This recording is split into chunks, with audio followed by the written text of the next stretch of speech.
Good morning, guys. Today we're going to talk about multiples and factors, mostly factors, honestly, and we're going to talk about how to find the highest common factor of two or more numbers.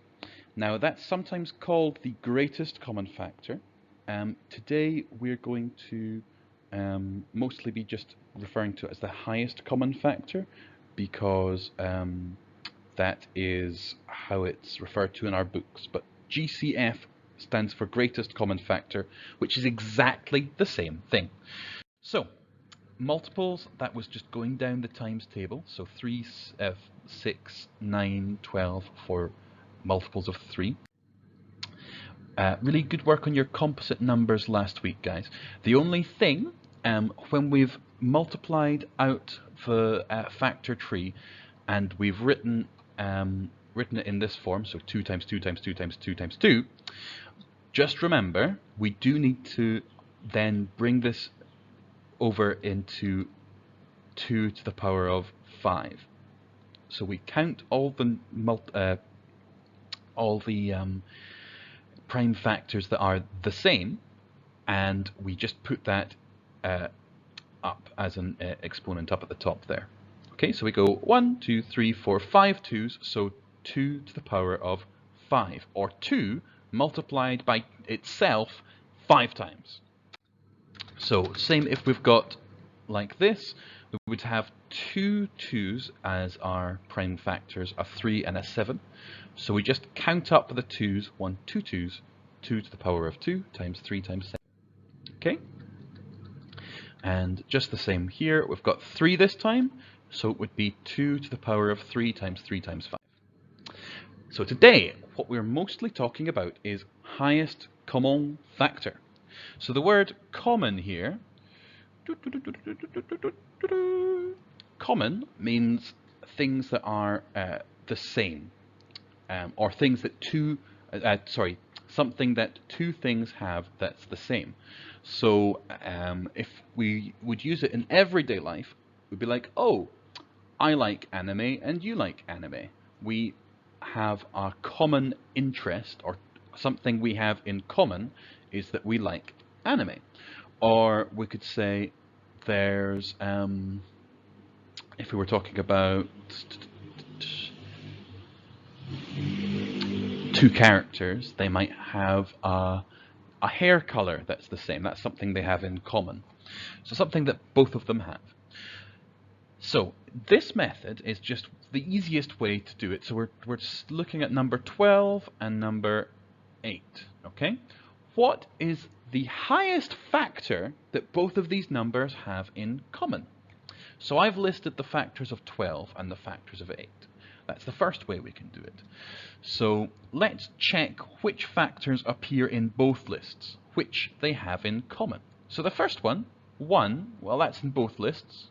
Is 2 in both lists? Yes. We've got 3 in our 12s, but we don't have 3 in number 8, so that's not a common factor. But we do have 4, so that would be a common factor. The common factors are 1, 2, and 4. 6 isn't in the 8 times table, and neither is 12. So the highest factor that's in both lists here would be 4. So 4 would be the highest common factor. Oops. The next way we can do it, oh, sorry, it's the same way again. Got 54 and 36. So here, there's a lot more factors to list. I've done it for you, but let's just quickly run down the list and see which factors are in both. So we've got 1, yes.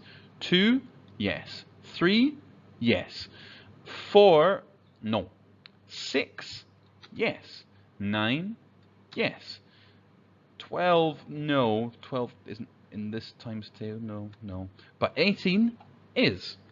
And then 27, well, that's over half of 36, so there's no way that can be a factor. And at that point, we just need to stop. So the common factors are 1, 2, 3, 6, 9, and 18. And the highest common factor is 18. Easy, right? Well, yes, it is. But what if we have two bigger numbers like 24 and 60? Well, another way we can find the highest common factor is what we call the cake method. So it takes quite a while to write out all the different factors that they both have. So instead, what we can do is we can divide the numbers by prime numbers or prime factors that they both have. We don't need to find the highest right away. We can use smaller factors, and then if we multiply the small factors together, we'll get the biggest factor that they both have. So here we've got 24 and 60. Well, those are both even numbers, so we know we can divide them by 2, right? So we draw it like this, basically.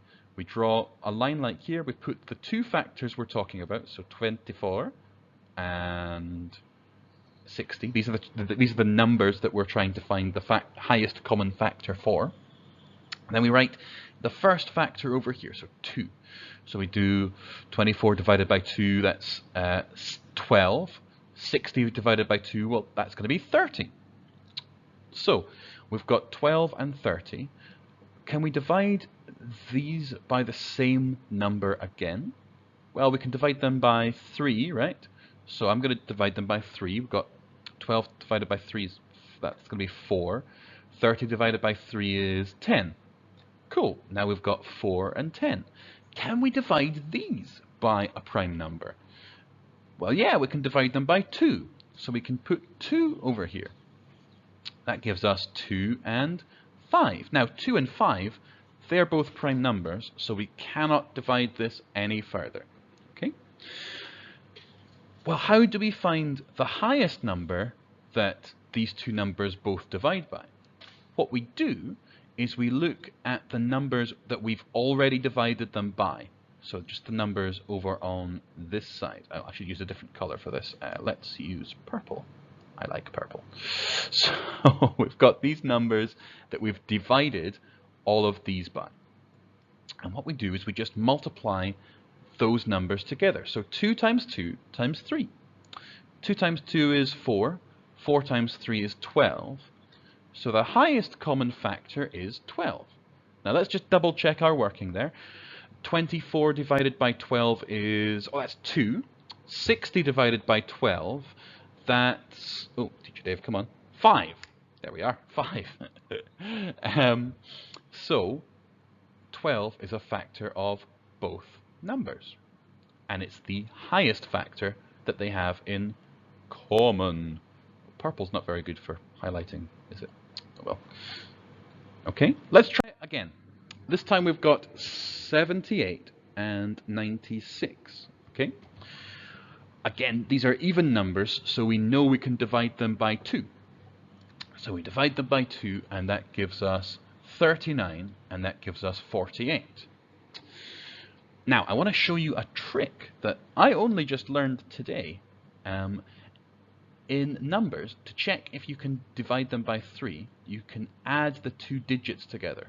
So 3 plus 9 is going to give us 12. 12 is divisible by 3.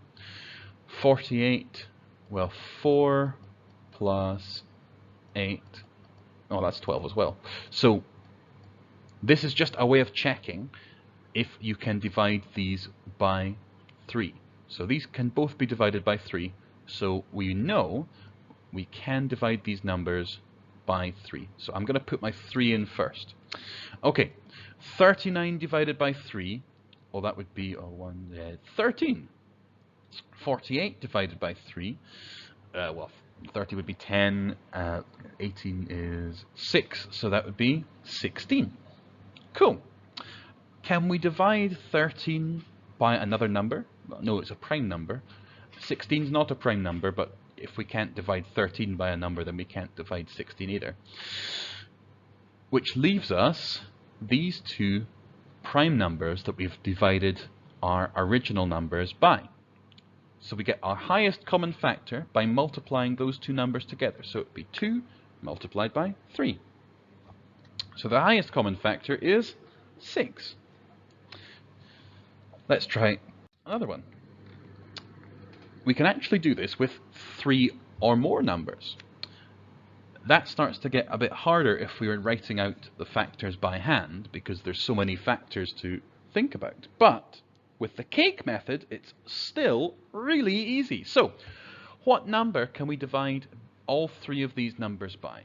Well, they're even numbers, so right away, bam, we can divide them by 2. So that's going to be 12, that's going to be 16, and that's going to be 19. Cool. These are still even numbers, so we can divide them by 2 again, giving us 6, 8, and 45. Now, can we divide all of these numbers by the same number? Well, no. 45 is an odd number, so we can't divide it by 2. We can divide both of these by 3, but we can't divide this guy by 3, and well, that's us out of options. So we stop here. We look, what numbers have we used so far? We've used 2 and 2. So that means the highest common factor is 2 times 2, which is, spoilers, 4. Cool.